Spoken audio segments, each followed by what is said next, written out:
Rise and shine, Mr. Freeman. Rise and shine. Not that I wish to imply you have been sleeping on the job. No one is more deserving of a rest, and all the effort in the world would have gone to waste until... well, let's just say your hour has come again.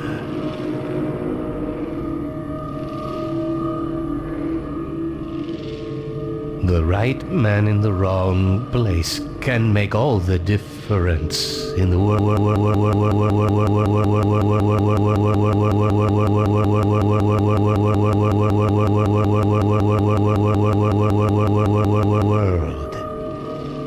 So wake up, Mr. Freeman.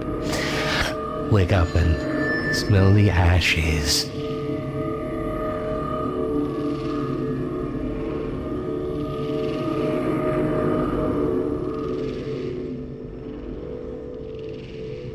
This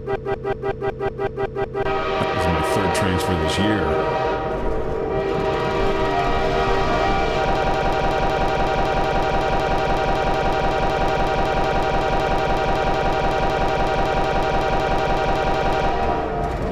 No matter how many times I've been relocated, I never get used to it.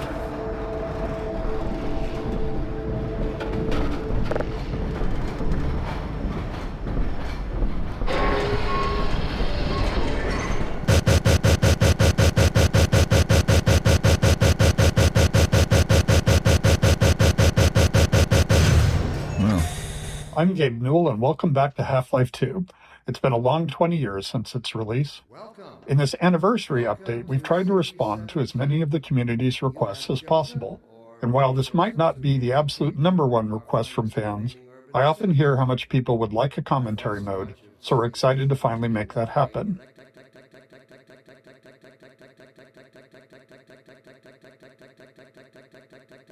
Not only was it a challenge to remember many of the details of Half-Life 2's development, but it's not easy to crack open decades-old computer code and wonder what the hell you were thinking way back then.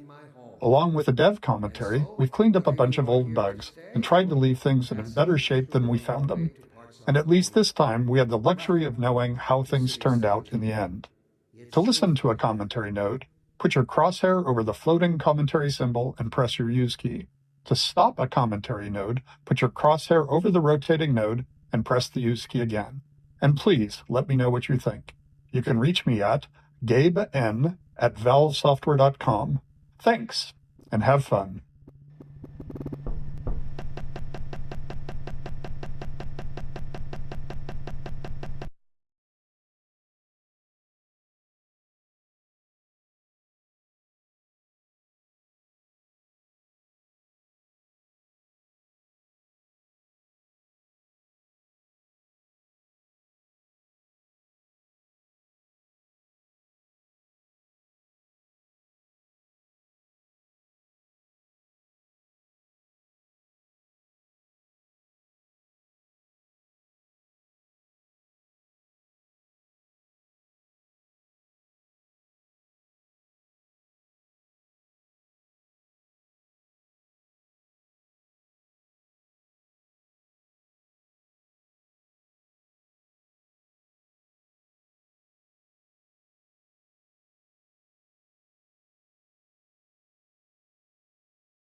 Physics objects.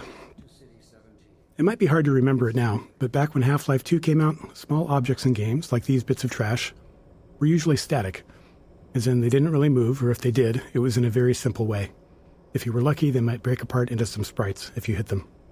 One of the goals for this initial train station section was to really make it clear to players that these kinds of things were properly, physically, actually being simulated in Half-Life 2.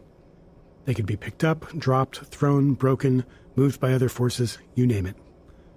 Here we're starting with just a small thing, showing that trash is being blown by the arrival of the train, or, more specifically, an invisible volume that's triggered by the player leaving the train. Been chosen to relocate to one of our finest remaining urban centers. I thought so much of City 17 that I elected to... Train station. The beginning of a Half-Life game has a big job to do. We have to introduce players to a new world while teaching them how to interact with it. Players need to quickly grasp what's happening, who the key players are, what threats they face, and how they fit into it all. Above all else, it has to be as fun and interactive as possible. Nailing this takes a lot of iteration and playtesting, especially on the small moments that make up a bigger picture of the game. In this section, we'll highlight some key moments, game design problems, and a few playtests where things didn't quite go as planned.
But this stuff, it's all I have left.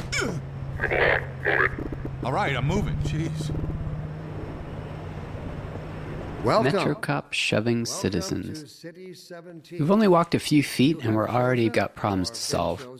We're introducing the Metro Cop, an enemy that eventually we're going to ask players to kill, and giving you a glimpse of the world they're stepping into.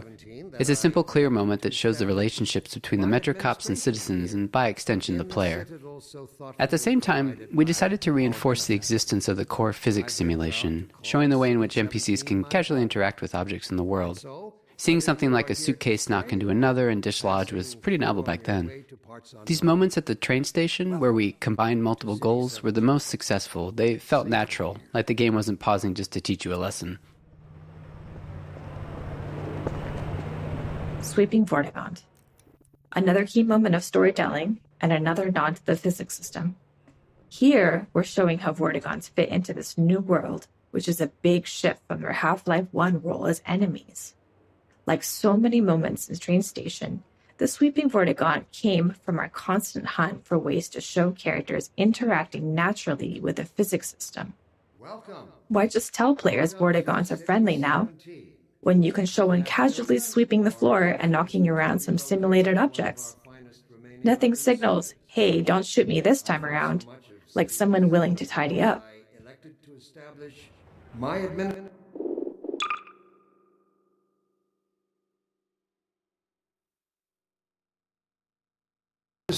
here, in the citadel so thoughtfully provided by our benefactors.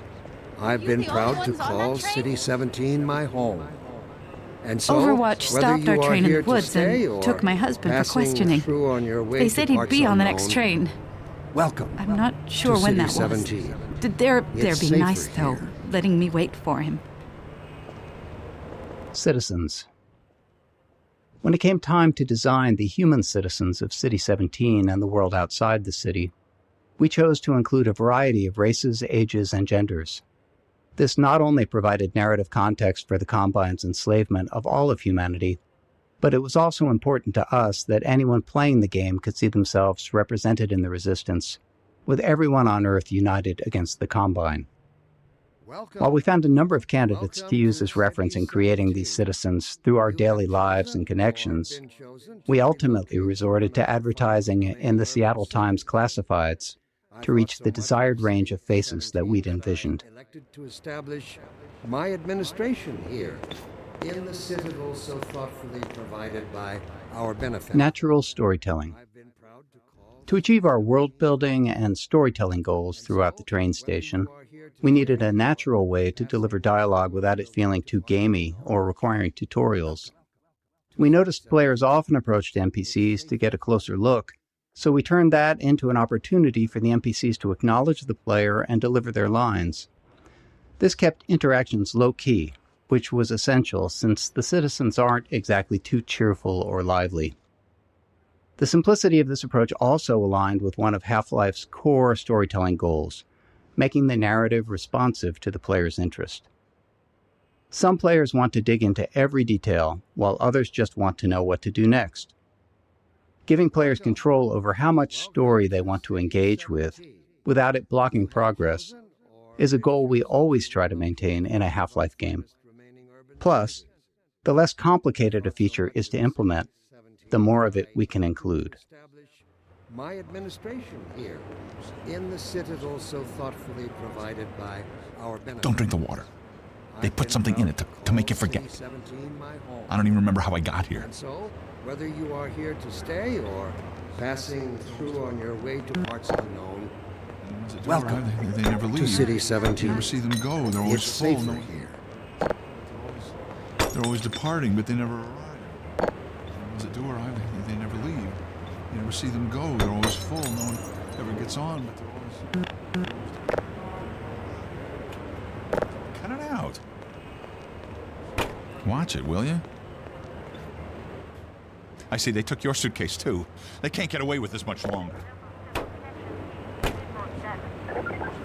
That's enough of that. I'm looking at Welcome. the nerve to go on. Welcome to City 17. You have chosen, or been chosen, to relocate to one of our finest remaining urban centers. I thought so much of City 17 that I elected to establish my administration here, in the citadel so thoughtfully provided. Early tech planning. Shipping a game always teaches us a lot. We finally get to find out which choices we made were good ones, and which were ones we should do differently next time. So after Half-Life 1, when we sat down to start thinking about what kind of sequel we could build, we had all kinds of player feedback to digest. From it, we tried to build a master list of things that Half-Life 2 was going to focus on. We didn't try to design a specific player experience. Instead, we found it more useful to approach the question from a technological standpoint. Black Mesa's security guards and scientists had worked well. What could we do if we pushed it really, really hard on characters? We liked our interactive storytelling. What could we build that would allow us to do even more of it, and a greater variety? The exploration and interaction with the Black Mesa was compelling to players. Maybe a physics system would allow us to take that further. In all these areas, we tried to imagine the best version of it could look like years in the future, and back solve from that a set of technological steps that might get us there. That I elected to establish my administration here, in the citadel so thoughtfully provided by our benefactors. I've been proud to call City 17 my home. And so, whether you are here to stay or Storytelling. Creating a sense of immersion was a core principle in our approach to Half-Life 1's storytelling, and it led us to the self-imposed constraints of never, or at least very rarely, taking control away from the player and of keeping the player's avatar silent. These limitations made storytelling more challenging at times, but we felt it was important to stay with them for Half-Life 2. Our hope was that by maintaining these principles, we'd push ourselves to explore deeper, more interactive storytelling. Dr. Breen again? Welcome. I was hoping I'd seen the last of him in City 14. I wouldn't say You that have too loud. chosen, This is his or base of been chosen, operations. to relocate to one of our finest remaining urban centers. I thought so much of City 17 that I elected to establish my administration here, in the citadel so thoughtfully provided by our benefactors. I've been proud to call City 17 my home. And so, whether you are here to stay or passing through on your way to parts unknown, welcome to City 17. This must be a mistake. I got a standard relocation coupon just like everybody else.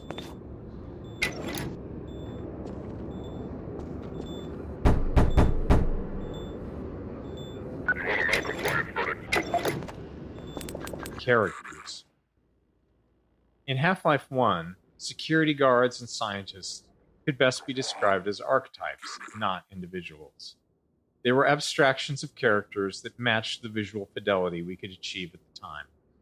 But as our technology improved with Half-Life 2, we saw an opportunity to move beyond abstractions. The increased visual fidelity of the character models, combined with improvements in animation, made us believe we could focus on creating individual characters, people you would actually care about.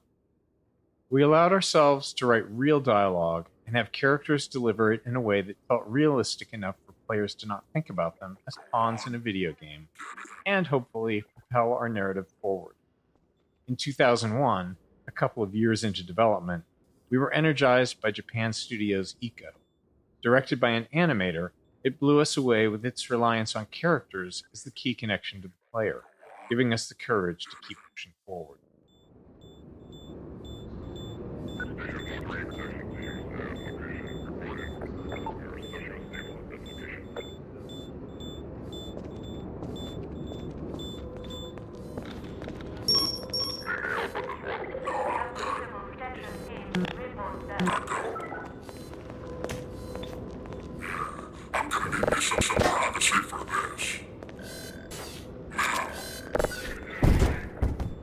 About that beer I owed you.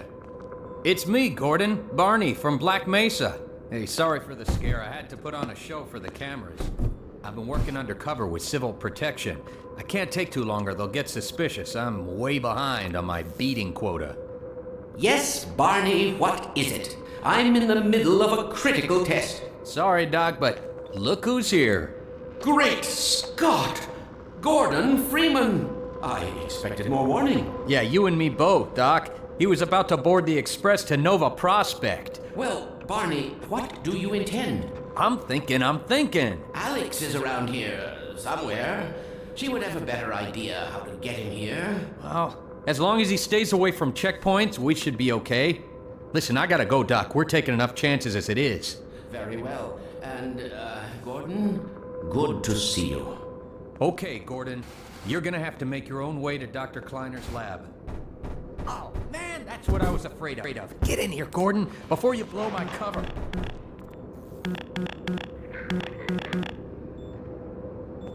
There's no time to waste here, Gordon. Get a move on. Pile up some stuff to get through that window and keep going till you're in the plaza. I'll meet up with you later. Blocking tutorials. At times, we need to be certain the player has learned something, and the standard method, at least in game development, not in life, is to trap them behind a gate of some kind, where the player must demonstrate their knowledge to be able to continue. We try to disguise these gates as something natural, so it doesn't feel like the game has come to a halt. Of course, time, resources, or the environmental context itself can make that tricky. In this case, we needed to teach the players how to move objects, so a simple stacking puzzle seemed like the best solution. We tested more complex designs, but they ended up being less effective at teaching the actual thing we needed the player to learn. Blocking tutorials 2. There are two failures of note in this tutorial. First, players can break it by tossing all the boxes out the window, which is obviously not great. This leaves them stuck and unable to continue, which we consider a game-stopping bug that must be fixed. A clean solution would have been to tweak the window or crate sizes so that the player could fit through but not the crates. The problem was that we really only caught this problem late in development, and making even a simple change like that can have unpredictable game-breaking consequences, and right before launch no less. Also, this issue was purely theoretical. We'd never actually seen players do it. Our playtests of the design space had gone smoothly, with players learning what they needed and moving on. So changing the room's design this late in the game could have disrupted that success in ways that we couldn't foresee. So we opted for a more conservative fix rather than something elegant. If you're curious, try tossing all the boxes out the window and see what happens.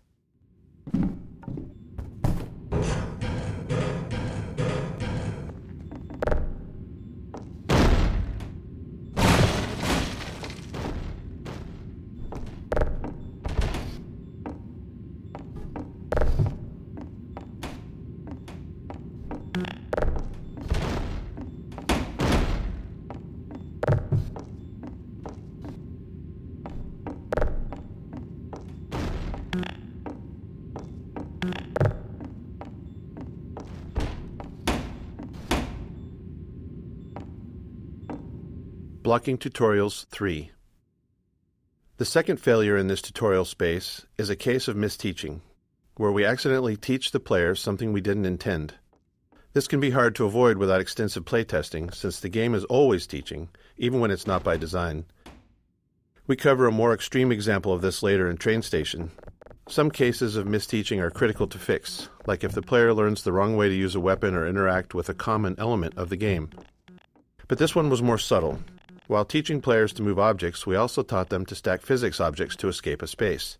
Normally that's fine, except we don't deploy that puzzle later in the game, and teaching something irrelevant just clutters up their mental toolkit and makes it harder to readily keep useful things in mind later on. Worse, stacking objects to escape the play space become a problem later on, something we had to actively prevent in multiple areas. With so many physics-based objects in the game, blocking this behavior without putting ceilings everywhere wasn't really an option. In the end, we hoped players wouldn't overthink this early lesson, and when playtests showed players getting stuck later on, we made sure not to remind them of it.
Blocking Tutorials 3.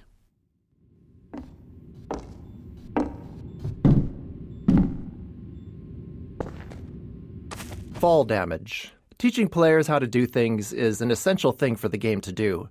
But for them to make confident decisions, they also need to understand the more subtle rules. This small moment covers two of those. First, it shows how far the player can fall without taking damage. Second, it introduces a bit of the game's vocabulary, how the game will communicate with them. Players often worry about taking fall damage, but they also worry about taking a step that they can't take back. So here, a welcoming crate to land on signals that dropping down is safe and it's the way forward. And when the crate breaks, it reinforces the physics simulation, and is likely the first time players will see that larger objects can be broken apart.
Pick up that can. Contextualizing tutorials, creating a story scenario in which they happen, lets us do more than just stop the game to teach players something. We get to add narrative value to the moment. Here, teaching the player how to throw objects is combined with a narrative setup that gives them a choice in how to respond. After watching the Metro cops casually abuse citizens, it felt right to put the player in a similar position next. If they had opinions on how the citizens should have reacted, now they get to express them. Playtesting showed most players either complied or refused the request to pick up the can, but some tried to avoid the confrontation entirely. Others would comply initially, then retaliate after feeling humiliated. By keeping the moment relatively constrained, in both terms of player actions and the space itself, we could generally react appropriately to whatever choice they made.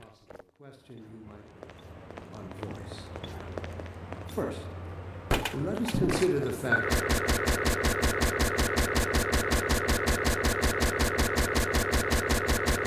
that for the first time ever, pick up that as a species, immortality is in our reach. This simple fact has far-reaching implications, radical rethinking. Playtesting. Playtesting is a core part of how we make games. We can never fully predict how players will respond or what they'll take away from what we've built. So we test to learn and hopefully improve. During a playtest, we don't guide or talk to the player, even if they're stuck, as it's extremely unlikely that we'll be sitting there next to the player once the game ships. Our goal is for testers to forget that they're playtesting altogether and play as if they're at home. Any interruptions risk skewing the data, so we only step in if there's a bug that's blocking progress, or more rarely, if their behavior is so confusing that we need to understand what they're thinking. But But inseparable from instinct is its dark twin, superstition. Instinct is inextricably bound to unreasoning impulses, and today we clearly see its true nature.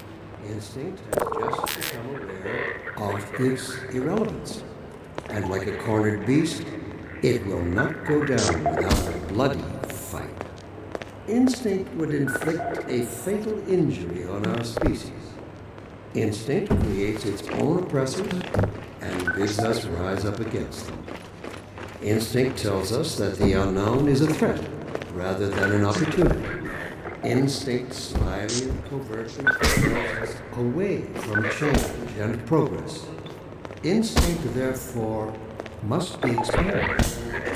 It must be fought tooth and nail, beginning with the basis of human urges, the urge to reproduce. We should thank our benefactors. Early in a Half-Life game, one of our goals is to make promises to the player, giving them a sense of what to expect later on. From movies to TV shows and books, all great entertainment does this in some way, and video games are no different. The promises in a Half-Life game can take different forms. Some are simple, like offering just a glimpse of something intriguing. Others are more layered, like the interactions with Metro Cops. By putting the player in a powerless position against them, we set the stage for that future moment when they can finally get to retaliate.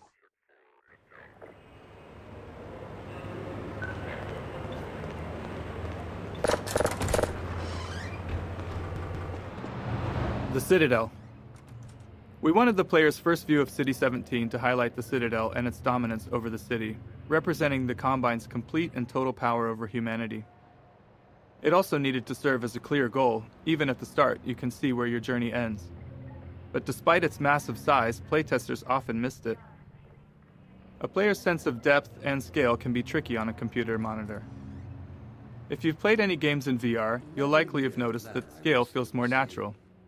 Anyway, in this case, the Citadel's position above the player didn't help things either, which may be because FPS games train players to focus straight ahead or down at their feet. To improve the chances of players taking in the Citadel, we added birds flying towards the structure.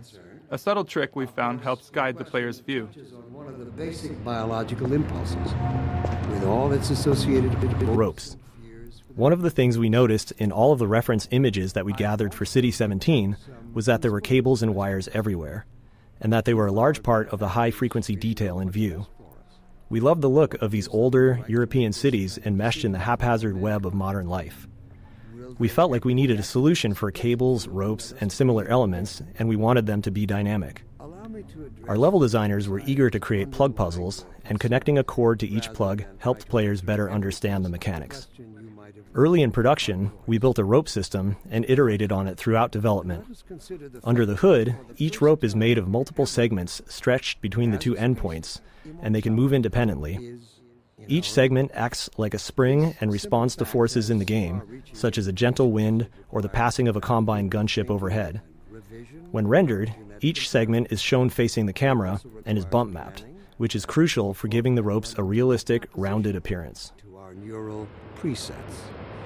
I find it helpful at times like these to remind myself that our true enemy is exploration. After being herded through the train station by Metro Cops, we wanted to give the player a chance to explore. This plaza offered several ways to interact with citizens, Metro Cops, scanners, and the city infrastructure. We aimed for these interactions to continue building the world without needing explicit tutorials, and we refined them until they worked naturally, without any real training. But inseparable from instinct is its dark twin. Playtesting Anecdote 1. One memorable playtest reminded us that we can never be certain what players are thinking or what lessons they've taken from their experience. This tester, after playing from the start and stuck trying to open a door, spent several minutes going back and forth between the game and the keyboard settings. When we asked what they were looking for, they said they were searching for the inventory controls, thinking they could use an item they'd picked up earlier to unlock the door. While we'd seen them collect and drop several physics objects, they'd misunderstood what was happening. The tester believed that pressing the use key while holding an object moved it into an inventory because the item dropped straight down. We knew it was just gravity, but their assumption wasn't crazy. Some adventure games of that era did slide items into an invisible inventory that way. We explained there was no inventory, and the playtest continued.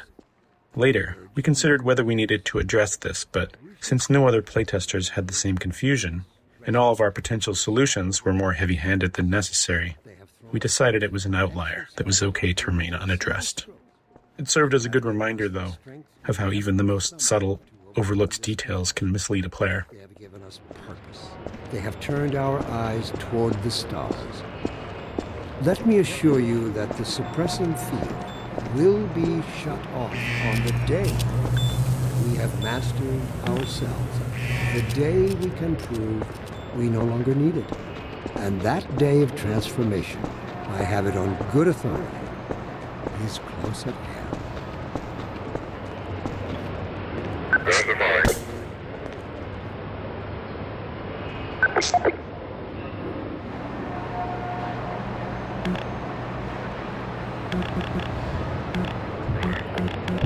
Strider.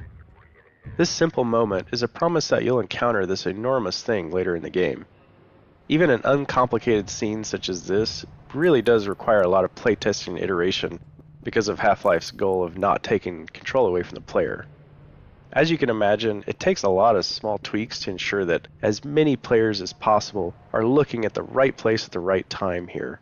The street layout and the Metrocop scene are all set to guide the player's gaze, perfectly framing the Strider when it appears. Early game exploration. Up until this plaza, the player likely hasn't had to think much about their path, as it's been clear and straightforward. But here, we wanted to encourage exploration, which meant making the way forward less obvious, which can produce a feeling of being lost or, worse, confused, as you might expect. These kinds of shifts can be tough, especially early in the game, when the player is still learning the game's guidance cues.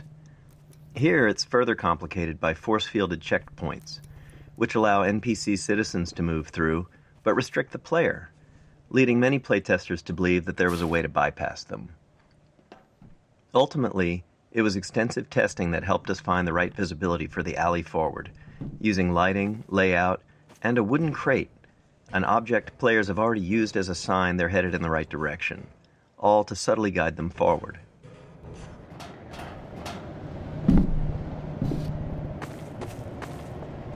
Closed captions. During Half-Life 2 development,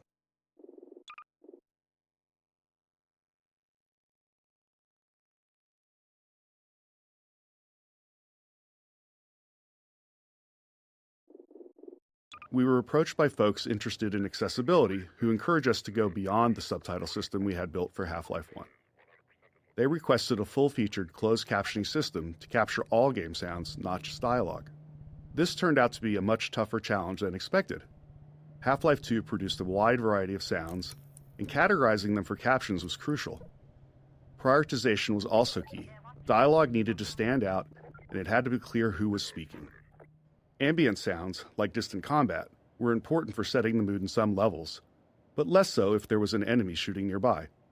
Our level designers also often reuse sounds in different contexts, so sound might require captioning in one area, but not in another. Ultimately, every sound in the game ended up with its own caption data, formatted almost like a small version of HTML, giving us control over the visual style of each caption. As with the audio files, the caption data was too large to keep in memory, so we built an asynchronous caching system to handle it efficiently.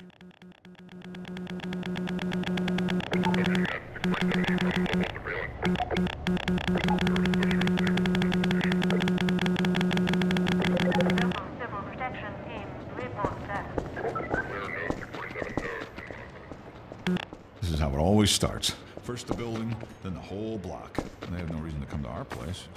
Don't worry, they'll find one.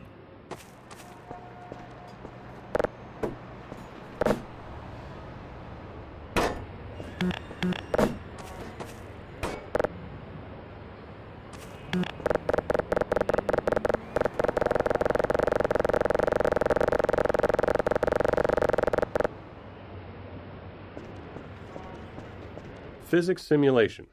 Even though we began Half-Life 2 with a functional third-party physics simulation, it still took us years of additional work both on the simulation itself and its integration into the game until we felt like we could meet our designers' ambitions. Maintaining a shippable level of quality and performance was something we knew would be a challenge along the way, but the more subtle issue was actually figuring out what to simulate and to what extent. We can't simulate everything, and even if we could, there are game design reasons why the experience is better when we don't. In many cases, we deliberately bend the simulation to improve the player's experience. Physics Simulation 2.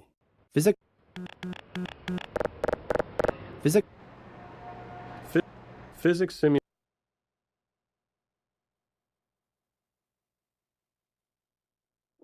simulation. Even though we began physics simulation. Even though we began Half-Life 2 with a functional third-party physics simulation, it still took us years of additional work both on the simulation itself and its integration into the game until we felt like we could meet our designers' ambitions. Maintaining a shippable level of quality and performance was something we knew would be a challenge along the way, but the more subtle issue was actually figuring out what to simulate and to what extent. We can't simulate everything, and even if we could, there are game design reasons why the experience is better when we don't. In many cases, we deliberately bend the simulation to improve the player's experience. These adjustments usually go unnoticed because they align with player intentions. For example, we disable collisions between the player and large objects to let them turn in narrow spaces. Or we tweak the Combine rifle's alternate fire to gently guide the Combine ball toward enemies, making it more effective. Crate Baby. This small baby doll has a long legacy. During the long months of internal testing, some of the team turned it into a challenge, a way to make the 47th playthrough of a game a bit more fun. They'd place the doll inside of a nearby blue crate and see how far they could carry it throughout the game. After Half-Life 2 launched, the community started carrying Crate Baby as well, adding their own stories and rules to the mix. A few years later, while working on Episode 2, this was the inspiration for the Little Rocket Man achievement, where players had to carry a garden gnome dubbed Gnome Chomsky throughout the entire episode. Chomsky even made a comeback for Left 4 Dead 2 in the Garden Gnome achievement, where players had to carry him through the Dark Carnival campaign. These kind of interactions with players are some of the most rewarding parts of game development. We design games with theories in mind, but you never really know where things are going until players get their hands on it.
Physics Simulation 2. Areas where game design or other constraints impacted the physical simulation often required extra tuning to keep the simulation from blowing up. As an example, early on we experimented with increasing the simulation on the player entity, which is to say, make player movement much more a part of the physical simulation of the world. We knew this might make movement feel less precise, but hoped it could lead to some novel experiences. However, after tuning the movement to match the less simulated version, we hit a major problem. The physical force needed for the player to move at their usual speed was so high that simply running into other simulated objects could result in death from the impact. We iterated on it, but ultimately couldn't find a solution we liked and reverted to the less simulated movement. However, this wasn't exactly the easier path. It introduced new challenges with how the less simulated player interacted with the more simulated objects in the game. But it did allow us to deliver the precise movement experience we wanted.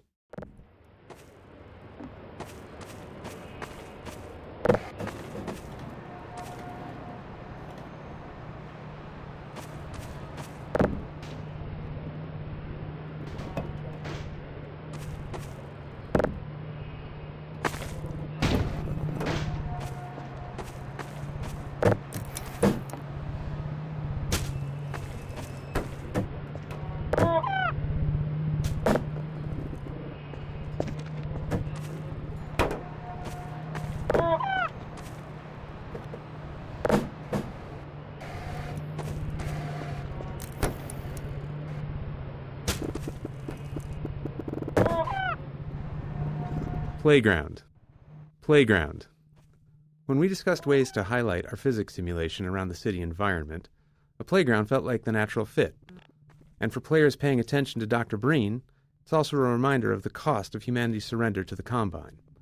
We chose a few playground structures with interesting physics potential and began tuning them. Even with the advanced physics simulation we had at the time, setups like this always required hand tuning, as we had fully simulated objects interacting with non- or partially simulated ones, such as the player or static world geometry.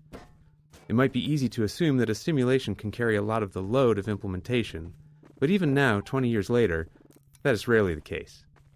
Back when we were working on the playground, late in development on the game, we couldn't get the friction on the slide to feel right, so we decided to break the ladder so the player couldn't get up there. However, you still can just walk right up the front.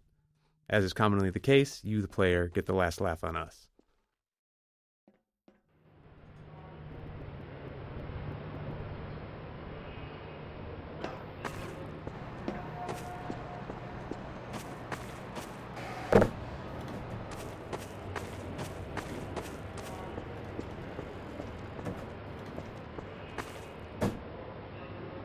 Playground.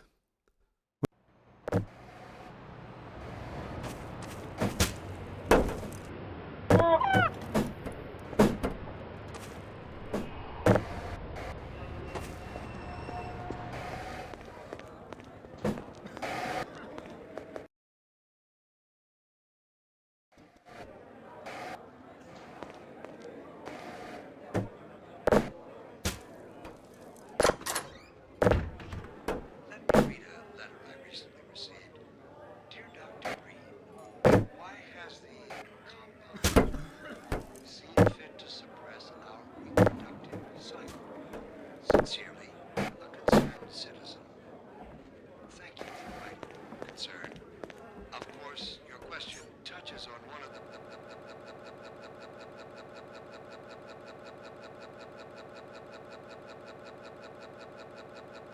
Materials and shaders. Half-Life 2 came out in the midst of a significant shift in 3D graphics, where the industry moved from textures to materials and shaders. In Half-Life 1, every surface had a texture, essentially an image wrapped onto the polygons of the surface.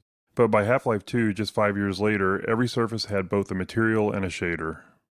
The shader was a lump of code that customized how the surface was rendered. The material defined properties for how the surface behaved physically and how it responded to gameplay features. It also held references to textures and other parameters for the shader to use for rendering. As a result, artists and designers had much more control over how things looked and behaved. However, this came with a trade-off. Half-Life 1 could run on a computer with only a CPU, but Half-Life 2 required a GPU because the computations needed for materials and shaders were specifically designed for GPU hardware. The refracting glass door here is a clear example of a custom shader, but every surface in the scene is actually materials and shaders. Half-Life 2 came out in the midst of a significant shift in 3D graphics, where the industry moved from textures to materials and shaders. In Half-Life 1, every surface had a texture, essentially an image wrapped onto the polygons of the surface. But by Half-Life 2,